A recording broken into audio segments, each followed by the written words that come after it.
ఫార్మాపై 100% tariff, branded patent pharma ఉత్పత్తులపై వచ్చే నెల 1 నుంచి అమల్లోకి సుంకాలు, అమెరికాలో ప్లాంట్లు పెడితేనే మినహాయింపు, మరోసారి డొనాల్డ్ ట్రంప్ సంచలన నిర్ణయం అంటూ చూస్తాను. ఇక పిచ్చోనుగానే తయారవుతాడు. ట్రంప్ ను నోబెల్ కు నామినేట్ చేస్తున్నాం, భారత్ పాక్ సీజ్ ఫైర్ లో ఆయనది కీలక పాత్ర, ఐరాసలో పాక్ ప్రధాని షెహబాజ్ షరీఫ్ కామెంట్స్ అంటూ చూస్తారు. 100% వాస్తవే కదా. సో ఇక్కడ ఏం జరుగుతుంది, ఏం చెప్పినా నోబెల్ బహుమతి గురించే చెప్పిన. నోబెల్ బహుమతి ఈరోజు మోడీ ట్రంప్ మధ్య చిచ్చు పెట్టింది. 100% వాస్తవము. చాలా క్లియర్గా నేను క్లియర్గా చెప్తాను. ఇది ఇప్పుడు కాదు, నేను 2 years బ్యాకే నోబెల్ ప్రైజ్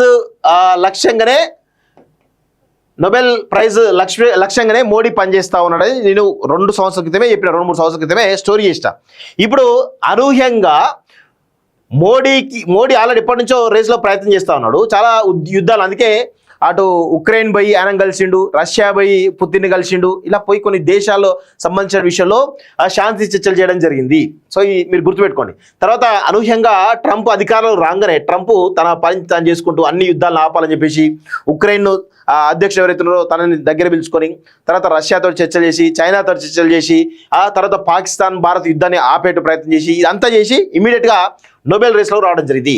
రావడంతో ఇప్పుడు ఇద్దరి మధ్యలో గ్యాప్, వీళ్ళిద్దరి మధ్య వ్యక్తిగత ఈగోల వల్ల ఇటు అమెరికా ఇబ్బంది పడతా ఉంది, ఇటు భారత్ కూడా ఇబ్బంది పడతా ఉంది. సో వన్స్ నోబెల్ బహుమతి వచ్చిన తర్వాత మళ్ళీ వీళ్ళిద్దరు కలిసిపోతారు. 100% వాస్తవం. ఇప్పుడు మోడీ ట్రంప్ ఇద్దరు చాలా దగ్గర మిత్రులు అని చెప్పేసి చాలా సందర్భాల్లో మోడీ చెప్పిండు, చాలా సందర్భాల్లో ట్రంప్ కూడా చెప్పిండు కదా. చెప్పినాక ఇద్దరి మధ్య ఎందుకు క్లాష్ వచ్చినాయి, ఎందుకు ఈ సుంకాల ఎందుకు వచ్చింది అంటే కేవలం నోబెల్ బహుమతి విషయంలోనే ఇది రావడం జరిగింది. నోబెల్ బహుమతి గురించే ఇద్దరి మధ్యలో గ్యాప్ ఏర్పడ్డది.